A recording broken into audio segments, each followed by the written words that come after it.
Welcome to the weekly astrological forecast and witter session. And what a day to meet.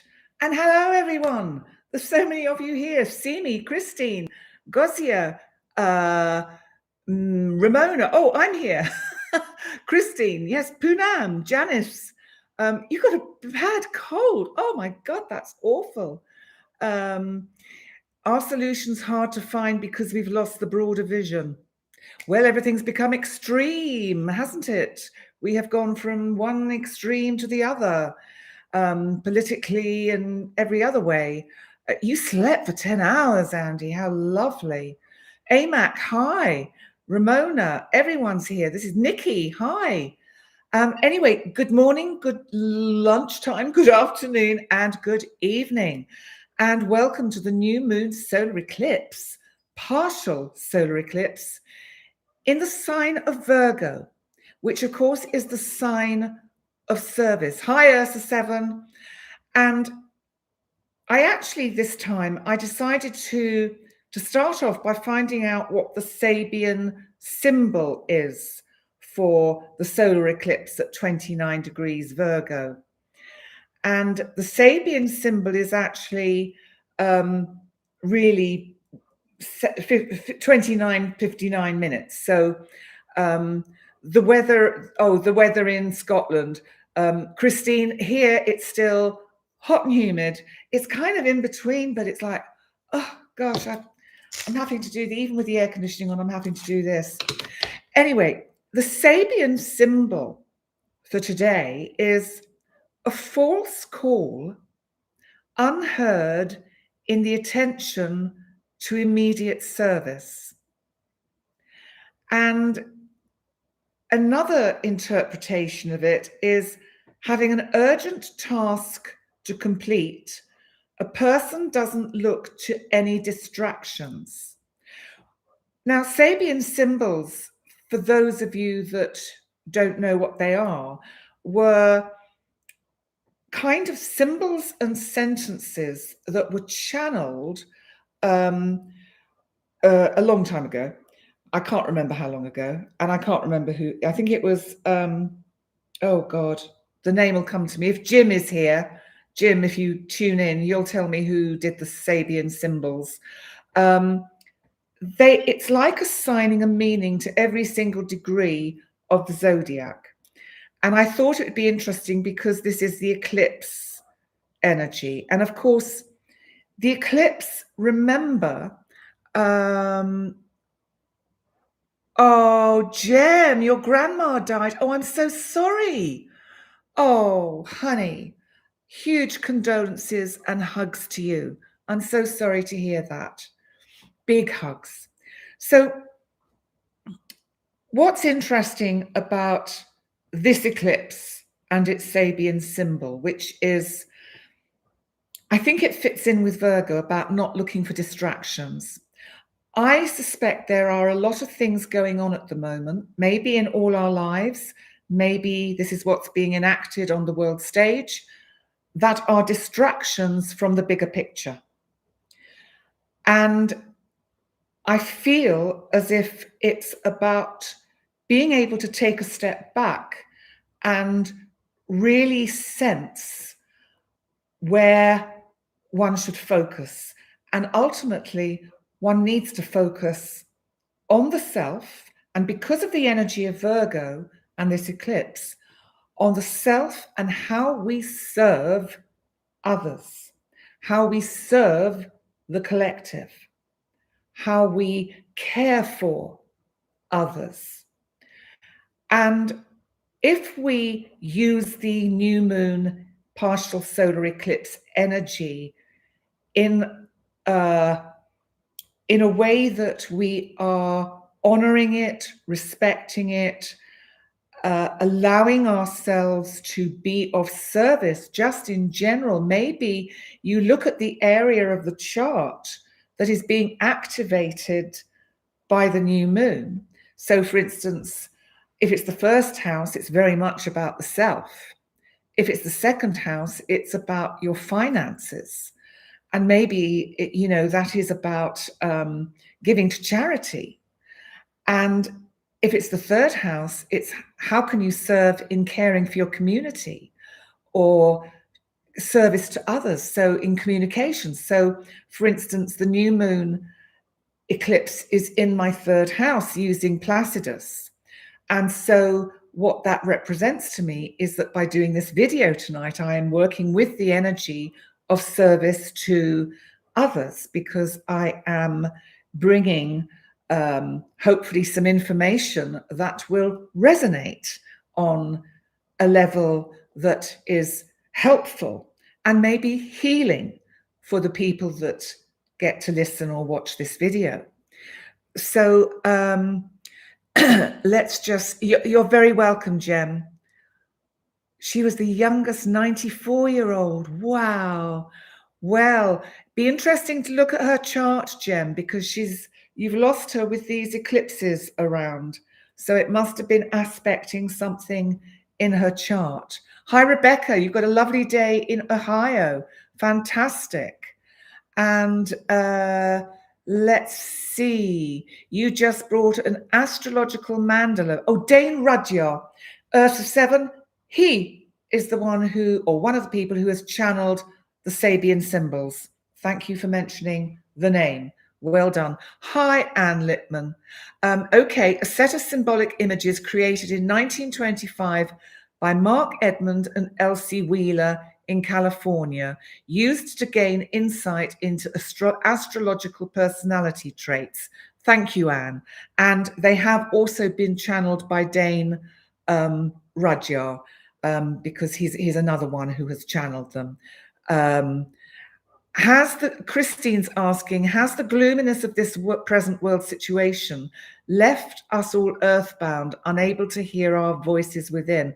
I think that is a very interesting point, Christine. And I think that this eclipse anyway, let me just go around the houses, because you may know offhand which house is being triggered for you by the eclipse, because the fourth house is home and family. The fifth house is creativity and children, love affairs. Sixth house is service to others and health. Seventh house, significant relationships. Eighth house, beginnings, endings, transformations.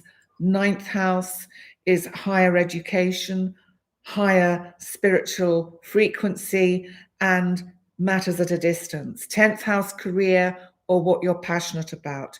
11th house, projects, the wider community, how we serve the community at large. And of course, the 12th house is the inner psyche and soul, how we serve ourselves on an inner level. So I hope that helps. Oh, thank you, Jim. If you can give us a little bit more information in the chat, Jim, about the Sabian symbols, it would be really helpful. Thank you. Okay, so we've had a look at that. And I think also with this eclipse today, just to look at what is happening on the world stage, there is this sense of everything has reached tipping point, boiling point. Where do we go from here?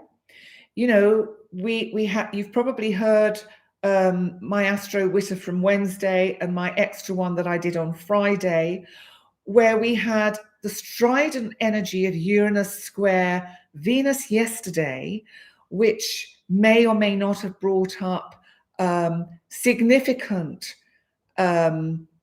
disputes or scraps in your life in some extent. It did for me.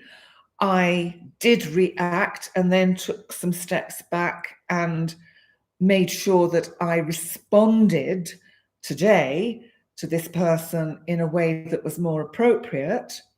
And I thought, wow, actually living out the astrology in action. And also, oh, right, Jim, you studied with Rudyard's wife. Wow, that's awesome. Gosh, we have to talk about this, Jim. Definitely. I know you did send them to me. I've got them somewhere and I've not had a chance to go through them, but we must have a chat about them. It'd be very interesting.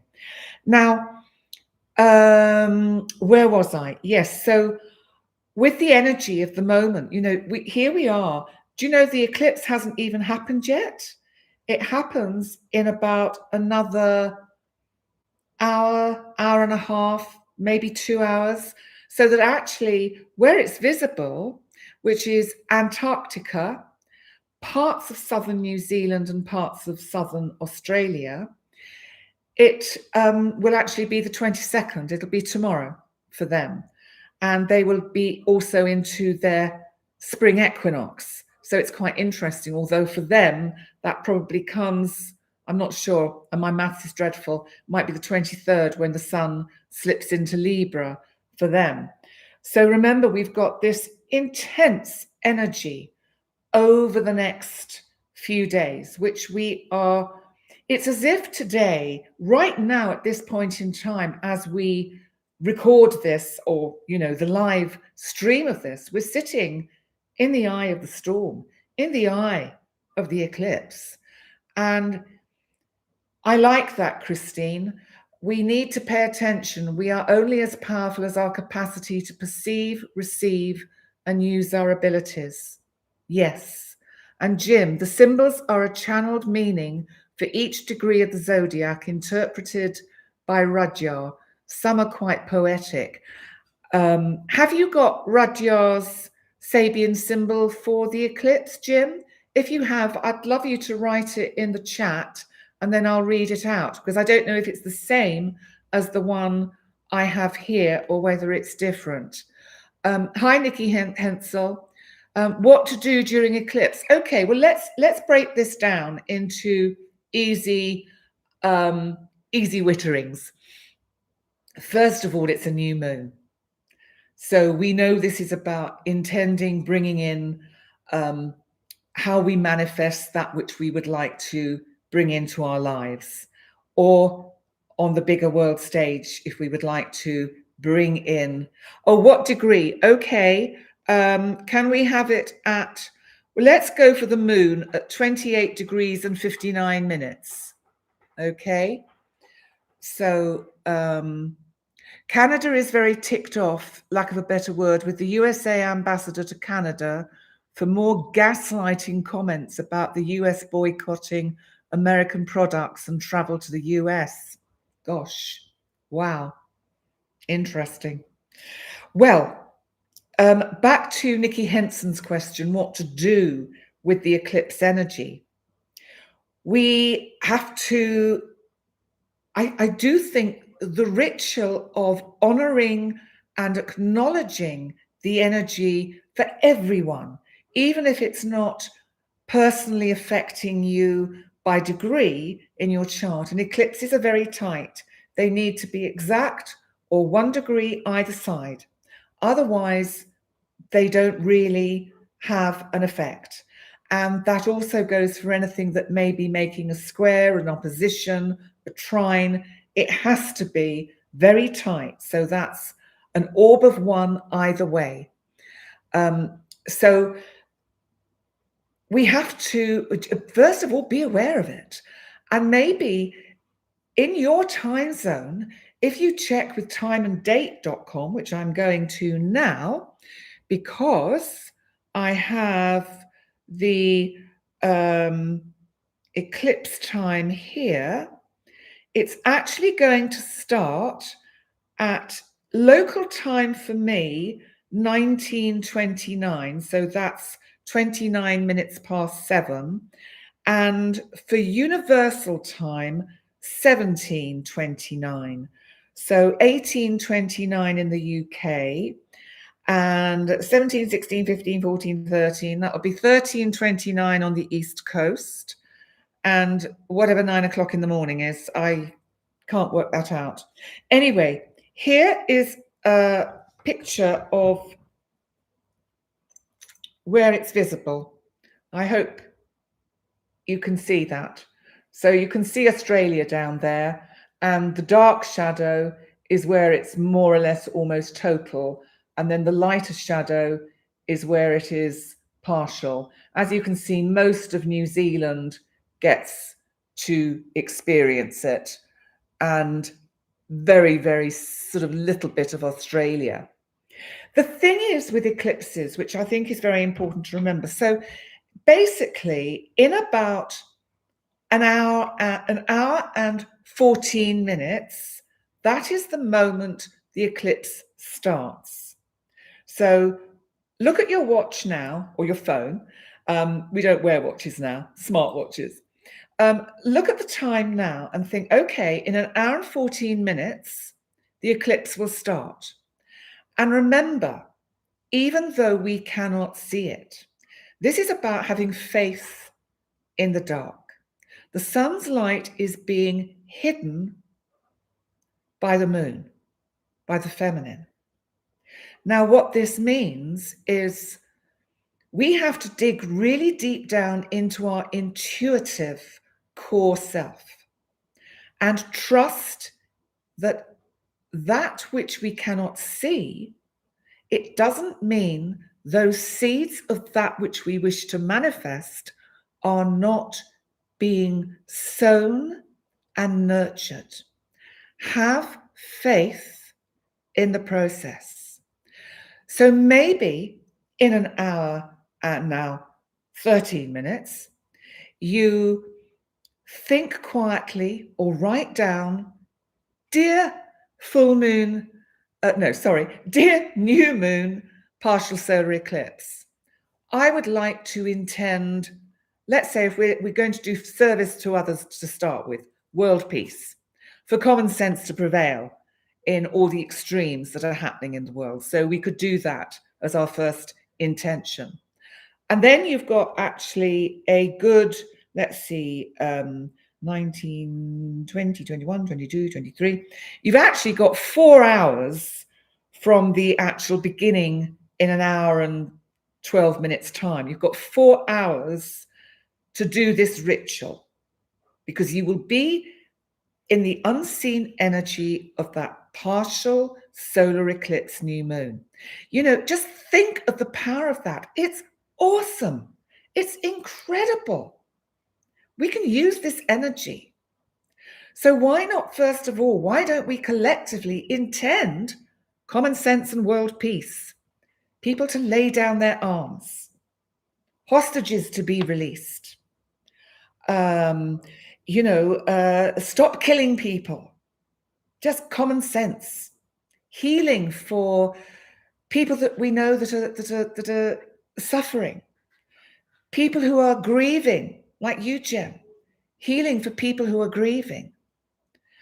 And then the last intent we make should be, the gratitude that we have, because we know that what is our highest good, for our highest good, will be the seeds will be sown of it in the energy of this new moon partial solar eclipse. So intend your gratitude for that which is already in process. This is where faith comes in. This is where you kind of get a bleed through. Hi, Diva Diane. You get a bleed through of timelines of that future coming in, and almost like tuning a television to get the picture in focus. And know that when you say give your gratitude for that which you want, give your gratitude, assume it's already here, because the new moon is enabling that, empowering it for your highest good and the highest good of others. And allow the ritual to be round your gratitude. I'm definitely going to do this later. When we finish here, I've got a gratitude book. I've recently started writing a gratitude book.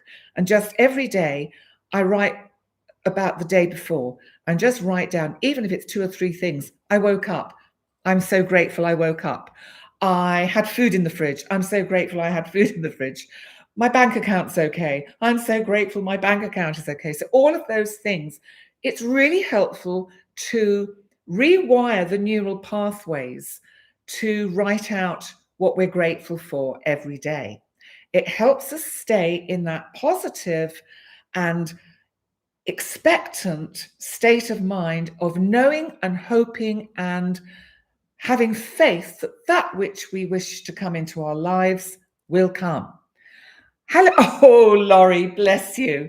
Yes, if anyone wants to hear some of the numbers I did at the first gig I've done in 5 years singing jazz songs, or jazzy, kind of slow, kind of like, I've got this channel which is just called Penny Dix, aka Abigail Brown, because that's who I was when I had a recording career. And it's just Penny Dix. I'll tell you what, when the video has gone up, I'll put the link to it in the description box.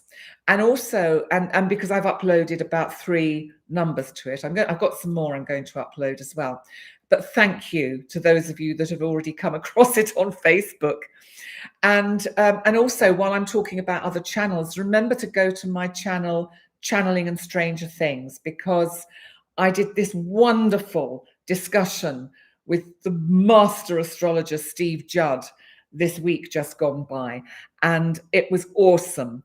And he talked about crop circles, and it really was a really interesting discussion. This is another passion of his. So check that out. I'll put the link in the description box. And also, we also looked at 3i Atlas, because that's still hurtling through the solar system. And I tell you what, I can let you know, is that I was fortunate enough to meet up with the beautiful and wonderful, also mega well-known and incredibly talented astrologer, Penny Thornton. And she was the Penny that came to Malta on holiday the week before last, and she came to Gozo for the day, and we met up, and I took her to the temples, and then we had a nice drink and something to eat in a hotel, and it was just awesome. And she is the most wonderful person. I cannot tell you how much I enjoyed meeting her. And if you don't follow her, please do. Her channel is wonderful, and her astrology is excellent. She has many more years experience than I do, and has written several books. So check out Penny Thornton. And the other news, and also hopefully Penny will come on my astrology channel, and we're going to organize an astrology discussion at some point down the line. I'm not quite sure when yet, but I will let you know when that's going to be. And also, I'd invited Sue Brain, who does discussions about the astrology with Steve Judd on her channel. And she is going to come on my Channeling and Stranger Things, and we're going to discuss reincarnation. We have just got to set the date, and then that will be recorded. So more exciting things to come. But more about the eclipse, because that's right, Diva Diane. Penny Thornton was the astrologer to the late Princess Diana. I did not ask her about it. I didn't think it was polite to do so. So I didn't. She is excellent. She is and she's just such a wonderful person. I just fell in love with her. She's wonderful. Yes, Poonam, a lot of exciting stuff. And I think for me, it's interesting because, as I was explaining, it's falling in my 3rd house, this eclipse. And the Pisces lunar eclipse that we had 2 weeks ago was in my 9th house. Now, if you think 9th house is about matters at a distance, suddenly I'm making all these contacts with people that are well known across the water. And this particular eclipse is in my 3rd house of communication. And I think it's very much suggesting the energy that I can utilize to really build the channel again and work on building my business again, because things got a little bit sort of, lax because of surgery and all the rest of it. So, hi, Wishing Pool Tarot. Oh, did she? Oh, she told Diana she would never be queen. She was right. Ouch. Oh, Penny's been to Cyprus. Yes, do check her out. She is a lovely, lovely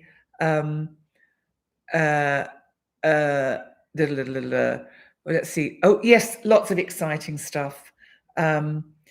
Yes, there's a lot of synchronicity about, a lot.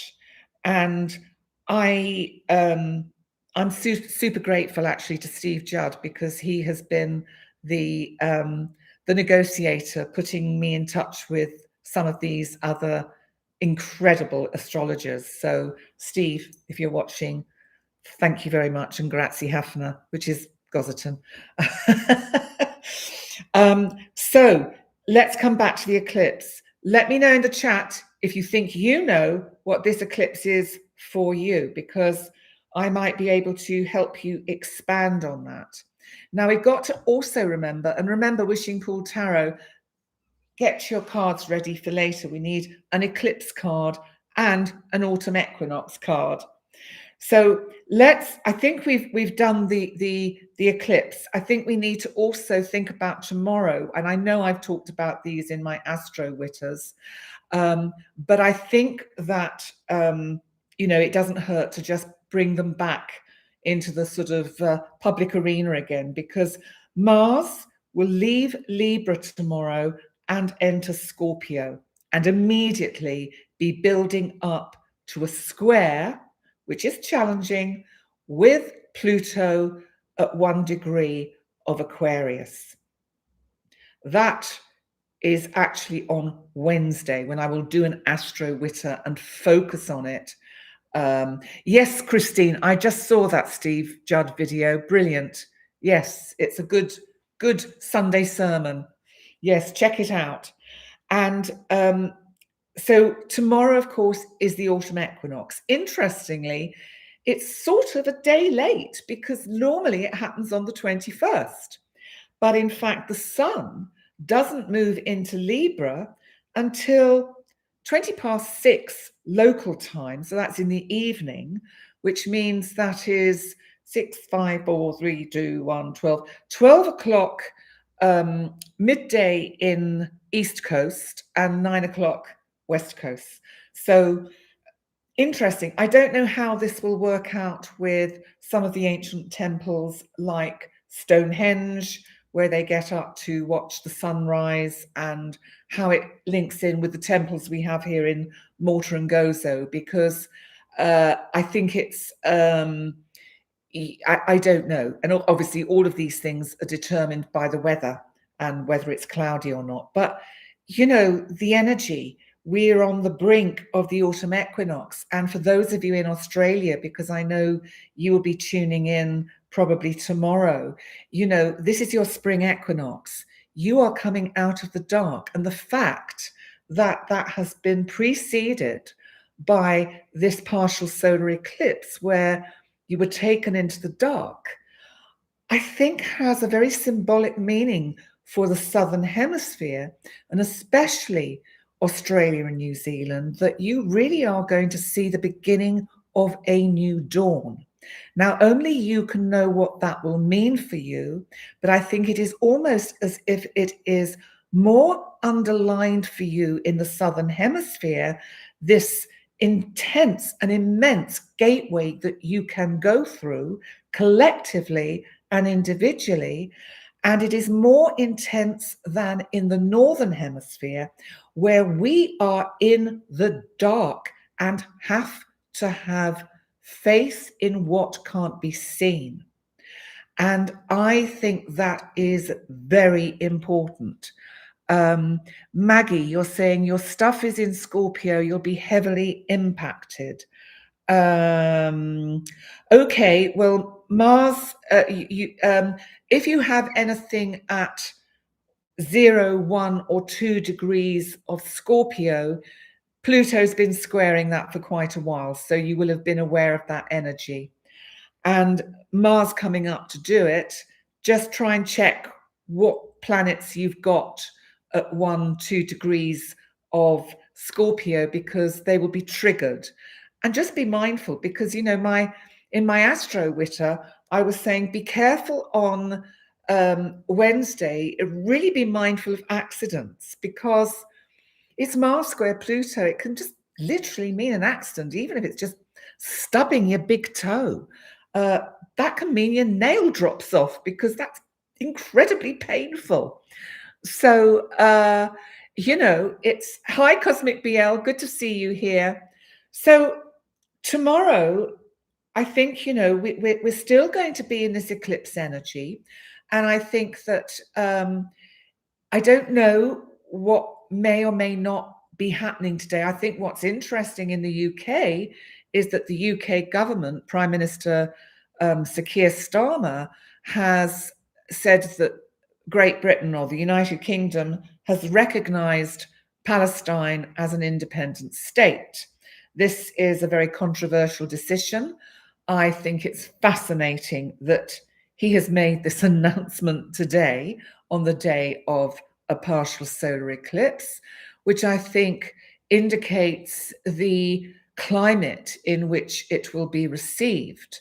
And I know other countries are going to be also recognizing this, and it is a general move basically towards, in many ways, I guess, and I don't know if you can help us on this, Sil, if you're here or if you tune in later, Israel is being ostracized, is being shut out. And whether that's deserved or not, it's still out of balance. All we can hope is that with the sun's move into Libra tomorrow, and also, of course, paradoxically, the moon will already then be in Libra, that we get some balance, that we get a little bit of harmony back in relating, in relationships, in law, in balance, in getting some balance into everything, because it has completely gone with you've got the Tower and the Devil, Lexi. We haven't quite got there yet, but we'll keep that in mind. And yes, this could be a Tower week. This could be a Tower week. We could see explosive behavior, explosive events, shocking events.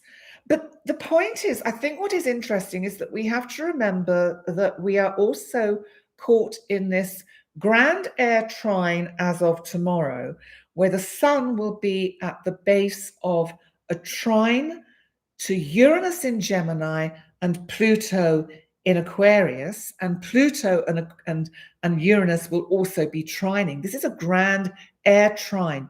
This is about thoughts, ideas, thinking outside the box. This is about the power of the sign of Libra and balance and harmony.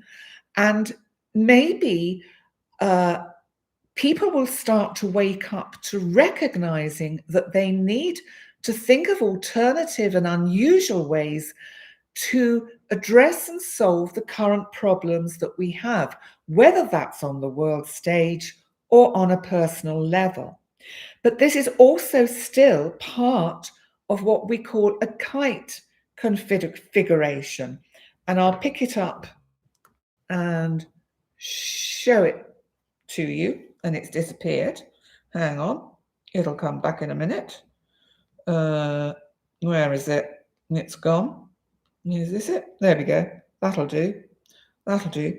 You see, we have this kite configuration, and I think that's positive. So in terms of what is, what can I say? In terms of what might unfold, which appears on the surface to be bad this week, I think ultimately it will be a purging, a getting rid of, even though it's a new moon, it'll be a getting rid of so the new can come in. Like when you have to prune plants, trees, mow the lawn, all of those things to let the new shoots come up. And it may well be we will see, not necessarily today or tomorrow, but leaders in important places, people in important places, losing their roles, being fired, sacked, stepping down, standing down. I think we may see a little bit more of that over the next few days or few weeks. The next full moon, remember, is on the 7th of October, and it's in Aries. And that will be a little bit, I think, calmer. Let me just see what you're saying. I just want, I'm losing everything. Okay, Diva Diane, you're avoiding people for months. Yesterday was crazy. You saw a motorbike accident, and 2 blocks away, a guy get arrested by 5 cops, all within 5 minutes. Oh, only in Gozo, eh, Diane? Oh, God. Christine, we have a time filled with responsibility. We need to see the overall view. We have to be aware of omens, messages from spirit, and take note of the color of the calling card. No detail will slip by. I think that's a very profound insight, Christine. Thank you.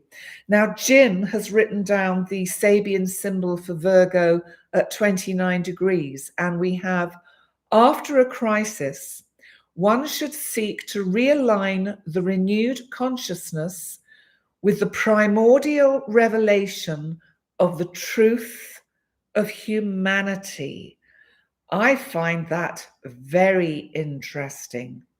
Yes, Ursa 7, I think Starmer may be one of the people we see ultimately over the next few months as a casualty of all of this. From your mouth to God's ears. Love it, Diva Diane.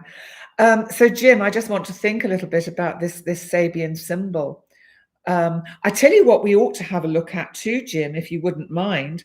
What about the Sabian symbol for the Mars square Uranus, which would be 1 degree of Scorpio squaring 1 degree of Aquarius, if you have time or if you can find it easily or quickly. Yes, Cosmic BL, I think you're right. There is a lot of vengeance in the air. It's quite profound, the amount of it is as if people have reached boiling point and it's my way or the highway. And as we know, that is not the best way. I've noticed, I think I said earlier, I've had some reactive behavior, which I'm trying to pull in the reins of and not react, just respond and breathe, because it's not good if we get caught into this. And I think also we mustn't forget that part of this grand air trine is the sun. The sun is the soul of our solar system. It is our beating heart. It is our psyche. It is literally our beating heart. And it trines both Uranus and Pluto. And that builds up from the 23rd. So that builds up from Tuesday. So today, well, actually starting yesterday, today, tomorrow, Tuesday and Wednesday are incredibly potent, powerful. Now, even if this isn't resonating in your own life or in your own chart, I think you can still make the most of this energy and really utilize it. Maggie, that you've got 2 planets at 4 degrees. Well, the Mars will come up and affect them, but it won't be squaring Pluto by then. So you're fine. You're fine. I think we have to. Well, it's interesting because what I did was the word for the week I chose was one of Jim's favorite words. You'll be flattered to hear, Jim. Surrender. Because I think there is something about the energy over the next few days. It's about surrender with intention. It's about letting go, but also working with it in a mindful and conscious, aware way, not staying in the dark, not just ignoring it all and thinking it'll all go away. Oh, Simi, you just found your birth chart. Okay, wow, fantastic. I think that, you know, by Thursday, we're going to be glad that these aspects will start to fade in their intensity, because the next kind of couple of days after that, leading up to next weekend, are really not too severe, because there are no more major aspects really affecting us next weekend and beyond. I will look at what's going on, obviously, on the Wednesday Witter, and I will look at what's going on next Sunday on the live stream here. And Tara, okay, you've pulled a card from the Way of Dragons, and you've got Actramus, who is from the 7th dimension. His message: leave all judgment and clean your thoughts to raise your vibration and create. I like that, because that fits in very much with the Virgo new moon energy. Okay, Jim, the Scorpio Sabian symbol at 1 degree Scorpio is a crowded sightseeing bus on a city street. The fundamental human eagerness to expand one's social horizon and to experience the results of collective achievements and new ways of life. That's really interesting, because I'm thinking that's being squared by Pluto. That feels collectively pretty strident. I'm trying to think of the right words to describe it, because yes, Maggie, that's a very good point. Non-judgment. Being non-judgmental is very important. Yes, Wishing Pool Tarot, anger is a healthy emotion. We have to let it out, but it's how we let it out, and can we let it out constructively? So, for instance, if you're angry with someone, write it down. Write it in a letter that you never tell them or you never send to them. Write it in an email that you never send, because you express it. And writing with pen and paper is actually more cathartic than typing it. So that is a good, Anne, you're saying you rarely remember your dreams, but last night you dreamt of a huge multicolored snake who crawled into water, a pool, and a canopy collapsed on him. You've also been seeing 1111 or 1111 a lot. That's fascinating, Anne. And of course, the snake is very Scorpio. And I believe, and Jim, you might be able to correct me on this, I think it is also, a snake is used sometimes as another symbol for Scorpio, but I'm not 100% sure about that. I have a feeling one of my astrology teachers told me that. Christine, be aware of signals in your life, so notice and receive them. It may be that what we're being taught to grab opportunity, perhaps we need to circle over our lives from above. Yeah, it's the eagle sight, isn't it? Eagle view, higher perspective. Hello, Rash and Die Earthling. How are you? Good to see you here. And Debbie, Shifting Veils, good to see you here. Oh, you've been on cooking duties. Okay, what time's dinner? Can I come over? So this word for the week I've got is about the wisdom of surrender, because I think this is, it's surrender with intent, I want to say, or conscious surrender. Not surrender and forget about it. Surrender consciously, so that you go with the energy of the eclipse, you go with the energy of the equinox, you go with the energy of the Mars square Pluto.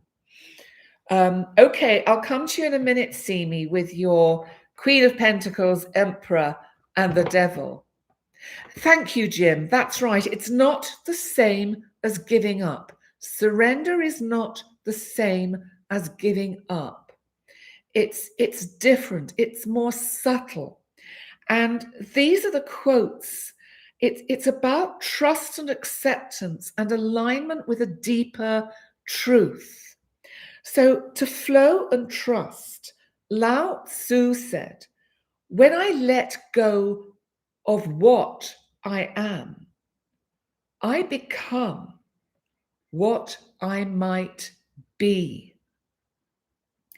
Eckhart Tolle said, surrender is the simple but profound wisdom of yielding rather than opposing the flow of life. And I think yielding is another very good word that also means surrender.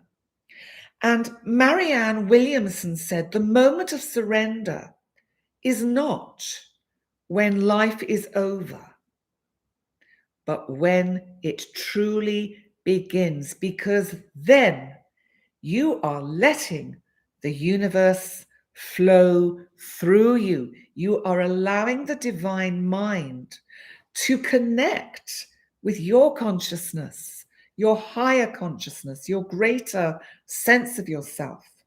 You are doing all of that so that you can go with that flow of life. And growth, that there is growth in letting go. So Deepak Chopra said, surrender is faith that the power of love can accomplish anything, even when we cannot foresee the outcome. And Hermann Hesse said, some of us think holding on makes us strong. We've had this before, but sometimes, Poonam, it is letting go. An unknown quote is, surrender is not weakness. It is the courage to trust in something greater than ourselves. And yes, yielding is a good word. And I think the courage to trust in something greater than ourselves is a wonderful expression of yielding and surrender. And the last three are about the wisdom in release. The first one is, all three of them are unknown. Okay, the first one is surrender is the inner transition from resistance to acceptance, from fighting life to being lived by it. I think that's very important. And the next one is the wisdom of surrender is knowing that peace lies not in control, but in release. And the final one, in surrender, the soul remembers it was never separate from the whole. That is the key. And I think that links in with the Sabian symbols. I think it beautifully links in with the eclipse, the move in the northern hemisphere from summer into autumn or fall, and the move in the southern hemisphere from winter into spring. Yes, Debbie, surrendering, accepting, and flowing. You're finding it really soothing right now, Tara. That's good to know. Oh, Poonam, I'm so glad that resonates with you, that the soul remembers. Laurie, hi. Christine, fly close to the light of the sun, but not too close, otherwise the sun melts the wax we stick our feathers in with, and then we crash to earth. Ramdas, yes. Five of Wands. Okay. Well, yes, I do think actually, Russian Die Earthling, the next few days could be quite challenging. I don't think we can pretend that they won't be. Even if we don't notice it particularly, in our own personal lives. I think we will see it in those around us. We will be affected by it in some way. Good, Debbie. I'm glad you're feeling unusually calm. And I think that's also something that can happen. You know, notice how you feel over the 4 hours of this eclipse, which, as I say, starts in about, did I say about another 40 minutes or something like that? Because over that 4 hours, we're in that energy. Be with you and care for you. That's what Virgo is.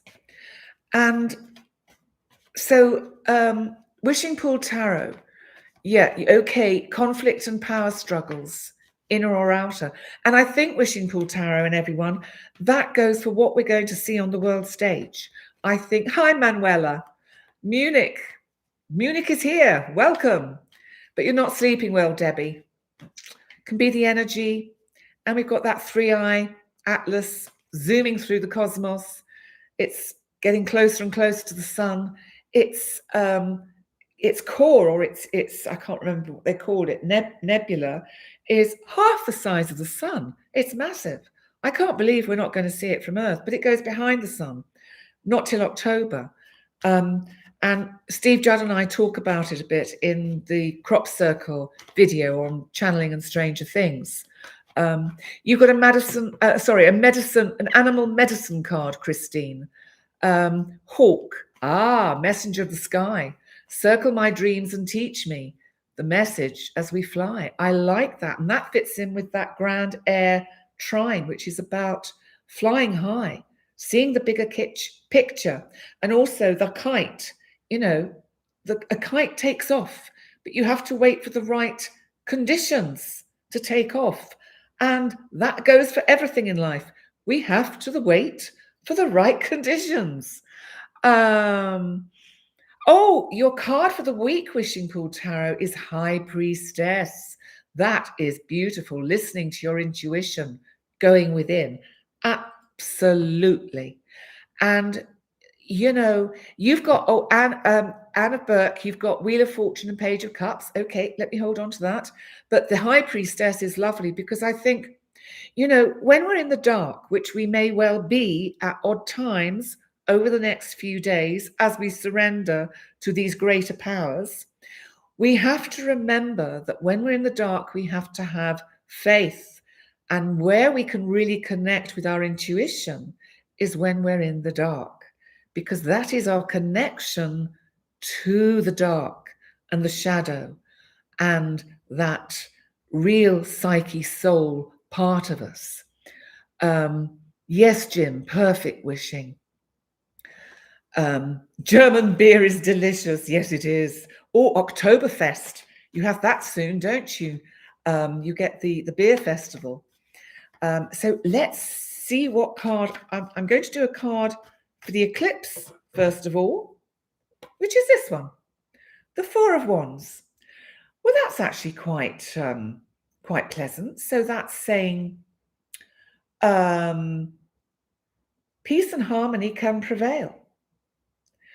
And I think it's the energy of being in the eye of the eclipse and of the good use we can make of the energy in our positive intentions to, yes, Christine, Mercury, messenger of the gods, be observant.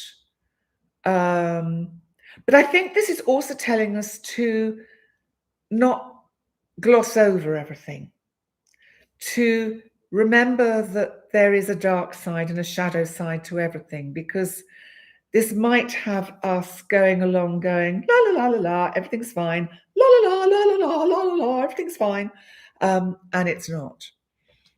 Oh, Amanda, I can't tell you that. All I can tell you is that leaders may fall over the next few months. That's all I can tell you. This card is going to actually just be for the week ahead, including the equinox. Okay, it's this one. Great. Well, that's a lovely one because that's the Magician. So that's really good new beginnings. And I think that this is, it does feel a little bit as if we're in the darkest hour before the dawn. And I think that this is about, as I said before, trust, faith, surrender, because you know what? And who was I saying this to? Could have been a client. I can't remember, but it was about, there's that wonderful saying, which is, everything will be all right in the end. And if it's not all right, then it's not the end. And they used that in the last great Marigold Hotel, that wonderful film with Dame Judi Dench and lots of really fine actors, that about they all retired. They bought a hotel in India and retired there and got people in to look after them. Great idea. Who wants to join me? Let's go. Let's do it. Did I Poonam, I told you that did. Did I? Right. Tara, you've got another card. The Weaver of Life's Web. Message, cooperation with higher powers. I think we all have to do that all the time. We do have to cooperate with the higher powers. And of course, my name, Penelope, actually means the weaver, which is quite interesting. So I weave threads because she was the wife of Ulysses, who went off on his, journeys around the Mediterranean. And he was actually, funnily enough, shipwrecked on Gozo, where I now live, for 7 years with the siren who was known as Calypso. And we have a cave on Gozo called Calypso's Cave, where she was supposed to have lived and kept Ulysses a prisoner for 7 long years. And he had to service her in all manner of ways. And then went home to Penelope, who said, well, you took your time, didn't you? But I keep doing my tapestry and making sure that I don't have to marry anyone because you're not dead, you're going to come back. She surrendered, but kept weaving. So, any more final thoughts before we bring this to a close for tonight so we can enjoy a few hours of maybe mindful meditation with the power of the eclipse? Let me just check whether it's actually started yet, because this will tell me. Okay. No, not yet. We've got a little while to wait yet. It hasn't quite started. It's actually not another, it's about 30 minutes. So you've got 30 minutes to go and make yourself a cup of something or get a drink, and then sit quietly. Maybe write your intentions. Bring in the energy of the eclipse. We can intend anything. The world is our oyster. So, my lovely people, my lovely soul fam, I love the Greek stories as well. They were wonderful, weren't they? So, let's have a look. Yes, heavy energies, Manuela. Pumpkin soup, lovely. See above. Okay, I'm looking. The card you pulled, I can't find it. Cosmic BL. Can't find it, Cosmic BL. I'm looking. Okay, the oak, symbolizing patience, tolerance, wisdom of age. Everything happens in its time. No point rushing. Yes. You just wanted to say that with the cards you pulled, you think a woman leader is going to expose all the ugliness of certain men in the world. I think that's a great possibility. Thank you, Maggie. I think it's courtesy of basically probably 25 years of therapy, 5 of those being in training as part Jungian therapist. I was part Jungian, Kleinian, and Freudian. And the therapists I had were very knowledgeable about all the Greek myths and the archetypes. And so I loved all the Greek myths and stories and learned a lot about it. And of course, it really blends in so well and correlates with all the astrological meanings of all the different gods and goddesses that we've assigned their names to planets and asteroids. So it stood me in good stead. So What's this? Am I going to do another video with Brandon? Apparently, I'm doing one on Friday. I'm not sure if it goes out live or if it's a pre-recorded one, but we are doing one this coming Friday, at least a pre-recorded one, and that will be out somewhere, but I don't know where. But I will let you know, don't worry. And you have a complete golden bow. Wow, Janice, that's amazing. You're welcome, Jem. Lots of love to you. Christine, your chaos. I love it. Yes, it's meaningful, ordered chaos, the soul fam, I would say. Yes, Cosmic BL, don't rush, no rushing, careful on the road. Because of Mars square Pluto, please take care. Lots of love to all of you, and thank you so much. I will drop links when I've uploaded this video for the other channels and the videos so that you can have a look. And I will be uploading an Astro Witter on Wednesday for the week, for the next few days. And then, of course, I will be back next Sunday for the live weekly Witter with the Soul Fam. So have a great week, everybody. And thank you so much. And thank you, all of you, for the amount of amazing input you give me and the information. We learn all the way round. I learn from you. You learn from me. We all learn from each other. It's amazing. Have a great week, everybody, and I will see you very soon. Bye for now. Bye.